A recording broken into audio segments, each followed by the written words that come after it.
పాండవులు నిద్రిస్తున్న అడవికి కొద్ది దూరంలోనే ఒక మద్ది చెట్టు మీద హింబాసురుడు అనే రాక్షసుడు ఉన్నాడు. ఆ సమయంలో అతనికి ఆకలి వేసింది. నరవాసన తగిలి పాండవుల వైపు దృష్టి సారించాడు. వెంటనే తన చెల్లెలు హిడింబను పిలిచి, నీవు వారిని చంపి తీసుకురా, సంతోషంగా వారిని తిందామని చెప్పాడు. ఆ హిడింబ త్వరగా పాండవుల వద్దకు వెళ్ళింది. ఆమె అసలు పేరు కమలపాలిక.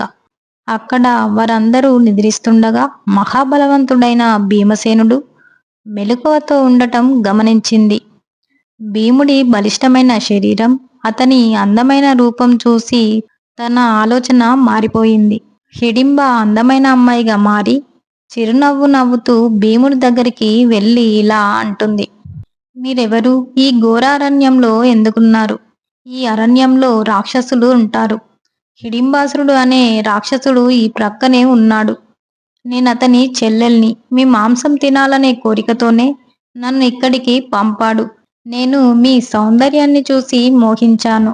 మిమ్మల్ని తప్ప వేరెవర్ని భర్తగా అంగీకరించలేను అని చెబుతుంది. కాని భీముడు ఒప్పుకోలేదు. అప్పుడే ఆ హిడింబాసురుడు తన చెల్లెలు వెళ్ళి చాలాసేపు అవుతుంది అని చెట్టు దిగి అక్కడికి వచ్చాడు. తన చెల్లెలు భీమునితో చెప్పిన మాటలు విని కోపంతో కళ్ళు పెద్దవి చేసి, హిడింబ, నేను వీరి మాంసం తినాలనుకుంటే నీవు దానికి ఆటంకం కలిగిస్తున్నావు. వాళ్లతో పాటు నిన్ను చంపుతాను అని అన్నాడు. అప్పుడు భీముడు హిడింబాసురునితో యుద్ధం చేశాడు. తన సోదరుల నిద్రకు భంగం కలుగుతుందని హిడింబాసురుణ్ణి కొంత దూరం ఈడ్చుకెళ్లి యుద్ధం చేశాడు. చాలాసేపు యుద్ధం జరిగింది. వారి అరుపులకు తన తల్లి, తన సోదరులు నిద్రలేచి వారి దగ్గరికి వచ్చారు. భీముడి చేతిలో హిడింబాసురుడు మరణించాడు. కుంతి పాండవులు హిడింబను చూశారు. నీవు ఎవరు? ఇక్కడకు ఎందుకు వచ్చావు అని కుంతిమాత అడిగింది. అప్పుడు హిడింబ జరిగింది చెప్పింది. కుంతిమాత పాండవులు అక్కడి నుండి వెళ్తున్నారు. వారి వెనుక హిడింబ కూడా వెళ్తుంది. అప్పుడు భీముడు హిడింబతో ఇలా అంటాడు.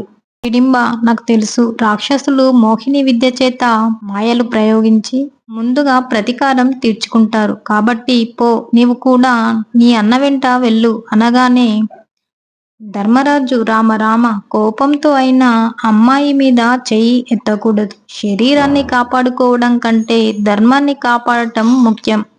నీవు ధర్మాన్ని రక్షించు. ఆమె మనకు ఏమీ నష్టం చేయలేదు కదా అన్నాడు ధర్మరాజు.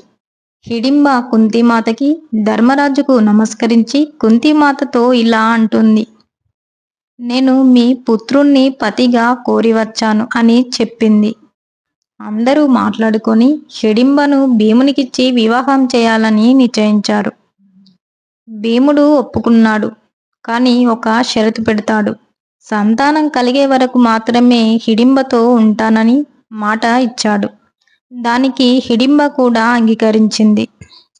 అక్కడి నుండి హిడింబ పాండవులను, కుంతిమాతని శాలిహోత్రమైన అందమైన ప్రాంతానికి తీసుకువెళ్ళింది. ఆ ప్రాంతంలోనే భీముని హిడింబల వివాహం జరిగింది. పాండవులలో మొదటగా వివాహం జరిగినది భీముడికే.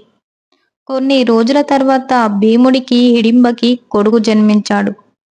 అతనే ఘటోత్కచుడు. కొండలాంటి గుండు ఉన్నవాడు అని అర్థం. రాక్షసులలో పుట్టడం, పెరగడం వెంటనే జరుగుతాయి. దీనినే సద్యగర్భం అంటారు. కొడుకు పుట్టగానే భీముడు పెట్టిన నియమం ముగిసిందని గ్రహించిన హిడింబ అక్కడి నుండి వెళ్ళిపోయింది. ఘటోత్కచుడు కుంతిమాతకు, పాండవులకు నమస్కరించి, నేను రావణ ఇంద్రజిత్తులతో సమానమైన బలం కలవాడిని. మీకు నా సహాయం అవసరమైనప్పుడు నన్ను స్మరించండి, నేను వస్తాను అని చెప్పి ఉత్తర దిశగా వెళ్ళిపోయాడు. ఆ అడవిలో పాండవులు కొంత ముందుకు వెళ్లారు. అక్కడ ఉన్న సరోవరంలో నీరు తాగి చెట్టు కింద వారు శాస్త్రాలను అధ్యయనం చేస్తుండగా వ్యాస మహర్షి వచ్చాడు. పాండవులు వెంటనే లేచి నిలబడి అతని పాదాలకు నమస్కరించారు. వ్యాస మహర్షి కుంతిమాతతో, అమ్మా, ఆపద చూసి బాధపడకండి. ఇదంతా మీకు మంచి జరగడానికే జరిగింది. మీ కష్టం పోతుంది. యుధిష్ఠరుడు మళ్ళీ చక్రవర్తి అవుతాడు. వీరు అనేకమైన రాజసూయ అశ్వమేధ యాగాలు చేస్తారు అని చెప్పాడు. వ్యాస మహర్షి పాండవులను కుంతిమాతని ఏకచక్రపురం వెళ్ళి బ్రాహ్మణ వేషం ధరించి భిక్షాటన చేస్తుండండి. అలా ఏకచక్రపురంలో కొంతకాలం మీరు ఉన్న తర్వాత నేను వస్తాను. వచ్చిన తర్వాత అప్పుడు ఏం చేయాలో చెప్తాను. మీకు అంతా మంచే జరుగుతుంది అని చెప్పి వ్యాస మహర్షి వెళ్ళిపోయాడు.